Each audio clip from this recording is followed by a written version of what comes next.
Igan, eksakto isang linggo bago ang Pasko, fully booked na ang mga biyahe ng mga DIRCO na bus pa Camarines Norte at Camarines Sur sa isang terminal sa Quezon City. May mga maaga na ring lumuwas ng Metro Manila para dito magpasko. May unang balita live si James Agustin. James. Igan, good morning. Ngayon pa lamang may mga kababayan na tayo na pauwi sa kanilang mga probinsya para doon magdiwang ng Pasko. Marami nga po na biyahe na pa Bicol Region yung fully booked na simula bukas. Maagang dumating sa bus terminal si Mean kasama ang kanyang kasintahan na si Nika. Babiyahe silang Jose Panganiban, Camarines Norte para doon magdiwang ng Pasko. Susulitin na raw nila ang 9 na araw na bakasyon. Sobrang dami ng tao, parang ayoko maghintay po eh. Parang kapag antay ka, parang naiinip po ako eh. Last year po, siguro nung nagbiyahe kami nasa 2023 na po. So, nakaupo lang po kami sa ng bus. Sa gitna. Opo, sa gitna. Banding po sa family, kaya uwi po kami ng Bicol. Then, sulitin po namin kasi minsan lang po kami magkakasama kasi dito po nagtatrabaho na po ako dito sa Manila.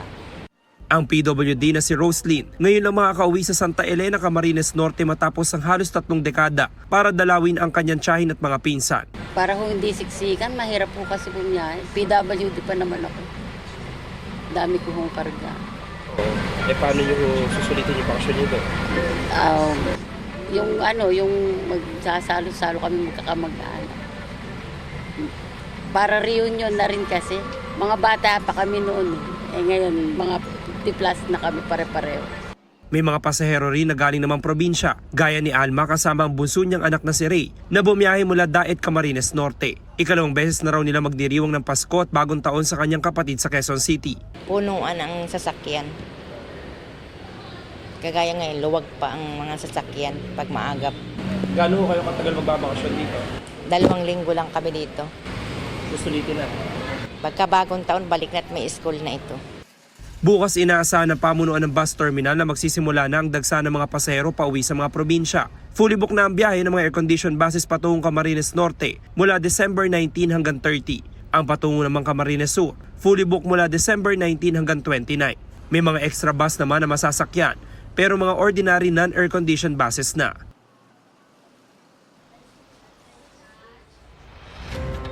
Samantala, Igan, ito yung sitwasyon sa isang bus terminal dito sa Cubao. Ito po yung mga biyahe nito ay patungo sa Bicol Region. Hindi pa naman ganun karami yung mga pasahero. Halo na rin po itong mga pasahero nito na galing sa probinsya o di kaya naman po aalis mula dito sa Metro Manila. Nakausap natin yung bus dispatcher kanina. Tinaasahan nga nila na bukas pa yung simula ng pagdami ng mga pasahero. At ang pinapayo naman nila doon sa mga pasahero na babiyahe, lalo na doon sa mga non-air-conditioned buses, ay magtiyaga talaga doon sa pila at huwag na magdala ng ganung karaming gamit na hindi naman kasya po lahat doon sa bus na pagsasakyan nila. Yan ang unang balita mula rito sa Quezon City. Ako po si James Agustin para sa GMA Integrated News. Igan, mauna ka sa mga balita, mag-subscribe na sa GMA Integrated News sa YouTube para sa iba't ibang ulat sa ating bansa.